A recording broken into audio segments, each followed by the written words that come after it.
Jacques-Yves Martin. Bonjour Bob. C'est votre premier roman Exactement. que vous publiez aux éditions Flamand Noir. Oui. Comment ça s'est passé? Comment vous avez proposé votre tapuscrit? Il a été accepté? Racontez-nous un petit peu la Oui, genèse. en fait, tout simplement en allant sur le site Amazon, avec mon épouse, on a regardé, on cherchait des romans qui étaient moins connus, originaux, de bonne qualité, et donc on est tombé sur deux romans qui est Esprit de famille et puis Menace de Muriel Houry.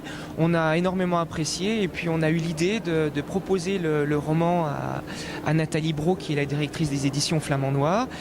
Ça s'est très bien passé, j'ai envoyé 2 chapitres et donc ça a tout de suite matché, comme on pourrait dire. Elle m'a demandé que je lui envoie le reste du manuscrit et puis voilà, la collaboration a commencé. C'est génial, Exactement. C'est super, bah, écoutez, Oui. belle aventure. Alors, sans droit ni loi, ça parle de quoi? Quel est le pitch en quelques mots? Alors, c'est Boris Thibert, c'est un jeune officier qui arrive au commissariat de Reims. Sur sa première affaire, c'est une ouverture de porte, c'est-à-dire que la personne qui habite à l'intérieur ne répond pas. Et donc, comme il est officier de quart, il se déplace sur place, les pompiers arrivent, et malheureusement, la personne qui est à l'intérieur, qui s'appelle Caroline Dufresne, est décédée,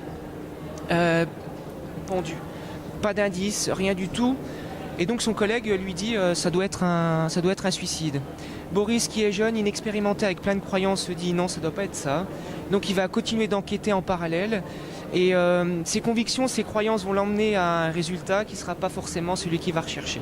Comment vous avez trouvé cette idée-là? C'est tiré d'un fait réel ou c'est vraiment une idée, une fiction pure? Alors c'est une fiction et j'ai été gardien de la paix au commissariat de Dijon pendant presque 6 ans et donc je me suis inspiré de tout un tas d'expériences. D'un vécu, ouais. Exactement, et la première personne, première ouverture de porte que j'ai fait, c'était une personne qui s'était suicidée, Ah, d'accord. exactement de la même manière, Ok. et ça m'a énormément interpellé, et donc c'est resté dans ma mémoire. Bien sûr. Donc premier roman, j'imagine que quand on a mis le pied à l'étrier, après on n'a plus envie de s'arrêter. Exactement, et ensuite, alors on a envie de continuer parce que c'est une vraie passion, c'est un vrai projet, ça vous prend aux tripes, et puis la collaboration avec Nathalie Brault, elle est géniale, quoi.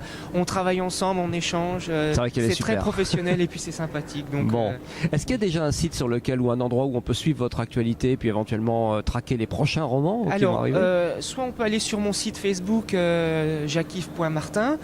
Pour l'instant, j'ai pas de site internet. Sinon, il faut aller sur le site des éditions Flamand Noir. Flamand Noir. Je commence. C'est noté. Mais bravo à vous en tout cas. Merci. Bon salon. On est au salon du livre du Touquet Merci et beaucoup. ça démarre assez fort. Donc je vais vous rendre à votre lectorat. Merci à vous. Merci Bob, c'est très gentil. Merci.